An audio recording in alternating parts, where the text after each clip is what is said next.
अरविंद कोई अच्छा इंसान नहीं था।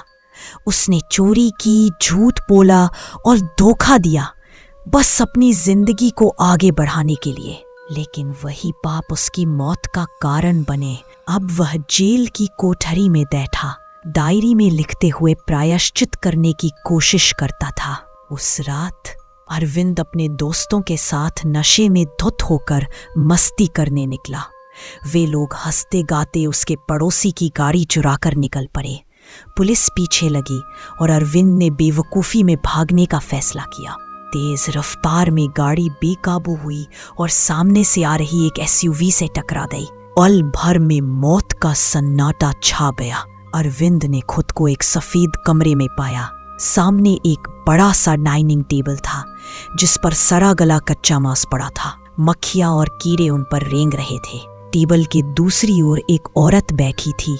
उसका चेहरा दिव्य था, आंखों में माँ जैसी ममता। उसने कहा, नमस्ते। अरविंद हड़बड़ाकर बोला, मैं क्या स्वर्ग में हूँ? वह हल्के से हंस पड़ी। अरे नहीं बेटा, ये जगह स्वर्ग से बहुत दूर है। उस औरत ने एक प्लेट उठाई जिसमें सड़ा हुआ सुअर का पैर पड़ा था और वो उसे चाकू कांटे से काट कर खाने लगी। उसमें से खून और हरे रंग का सड़ा हुआ रस टपक रहा था। अरविंद की आंखों में घृणा थी, लेकिन उसने खुद को रोका और धीरे से पूछा, आप ये क्या कर रही हैं? उस औरत ने मुंह भरे भारी शब्दों में कहा, तुमने बहुत बुरे काम किए हैं अरविंद। मरते वक्त तुमने पूरी एक फैमिली को भी खत्म कर दिया। टेबल पर रखी एक एक प्लेट उठाकर वह औरत सड़े हुए अंगों को खाती जा रही थी। गाय की जीभ, आंतें, गुर्दा, सब कुछ। हर निवाला खाते हुए वह अरविंद के पाप गिनाती जाती। झूठ, चोरी, लालच, तुम्हारे हर पाप से ये दावत सजी है। फिर उसने हाथ लहराया और टेबल के पास वे सभी लोग प्रकट हुए जो उस एक्सीडेंट में मारे गए थे। उनके शरीर बुरी तरह टूटे फूटे थे।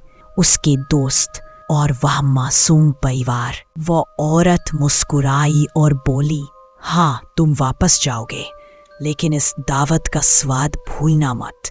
याद रखना, अगर यही चलता रहा तो आगे और भी भयानक होगा। इसके बाद सब कुछ काला हो गया। अरविंद ने खुद को पलटी हुई गाड़ी में पाया। दमकल कर्मी उसे बाहर निकाल रहे थे और पुलिस ने तुरंत हथकड़ी डाल दी। कई हफ्तों बाद जब वो अस्पताल से निकला तो सीधा अदालत में पहुंचा। अदालत ने कोई रहम नहीं किया और उसे जेल भेज दिया गया। अब उसकी जिंदगी सिर्फ कोठरी और कागजों तक सीमित थी, जहां वो लिखता और पछताता। उसकी कहानी एक चेतावनी है, बुरा इंसान बनकर कोई अच्छा अंत नहीं मिलता। पाप की दावत बहुत भारी पड़ती है, मत खाओ वो मांस।